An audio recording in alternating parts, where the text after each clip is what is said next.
You're now tapping into the deepest and most sacred suppressed story in all of human history, the true story of Yeshua, known today as Jesus.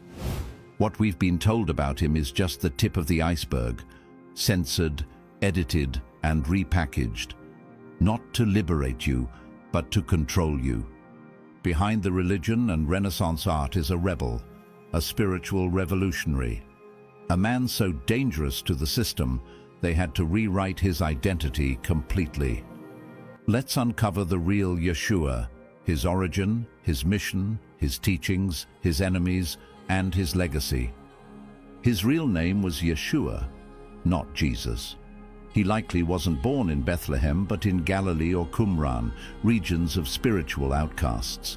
His mother, Miriam, was more than just Mary. Some ancient texts say she was a sacred priestess, possibly of Levi or David's bloodline. He wasn't white, he was a brown or black-skinned Hebrew man. Revelation 1:14 says, "His hair was like wool, his feet like burnished bronze," not a European man with blue eyes. He came from the tribe of Judah, a bloodline some believe includes today's African-American descendants. Some say his father was Yahweh, the Most High. Others say Yeshua was the incarnated soul of an ascended master, a watcher, or even a light-sided Anunnaki, a divine being who came to awaken those trapped in the reincarnation cycle of Earth. Yeshua's teachings were radical. He said the kingdom of heaven is within, not in a temple, not behind a priest, but inside you. He taught fasting, meditation, communion with nature, and non-violence. Not animal sacrifices or empty rituals. He was plant-based. In the Gospel of the Nazarenes, he said, "They who partake of the flesh of slain beasts partake of the table of death." His way of life was pure, free from blood, violence, or slavery to the flesh. He didn't just teach love. He called out corrupt systems, religious and political. "Woe to you, teachers of the law!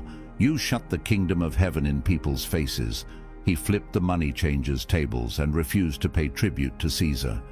His mission, to wake up the lost, the fallen, light beings who forgot who they were and got stuck in flesh and illusion.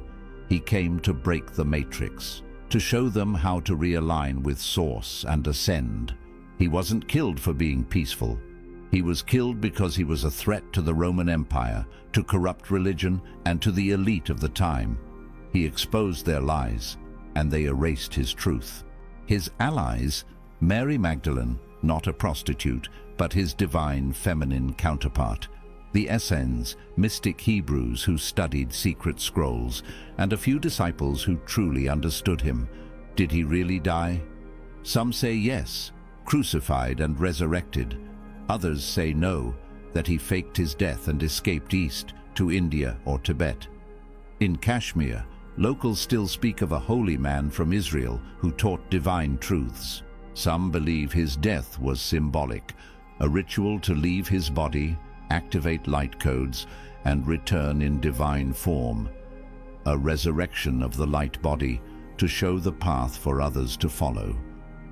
He didn't come to start Christianity. He didn't come to die for sin. He came to awaken those who had fallen, to teach self-mastery, truth, nature, non-violence, and spiritual liberation. Why did they lie? Because if you knew God was within, you wouldn't need priests or megachurches. If you knew he was plant-based, Big Pharma would fall. If you knew he was a brown-skinned mystic, colonial religions would crumble. So they erased his teachings, silenced the feminine, and turned a liberator into a symbol of obedience. They built a religion to control the very souls he came to awaken. But Yeshua wasn't just a man. He was a frequency, a path to follow, a code for those with eyes to see and ears to hear. He didn't say, "Worship me." He said, "Follow me, not to church, but to your divine self."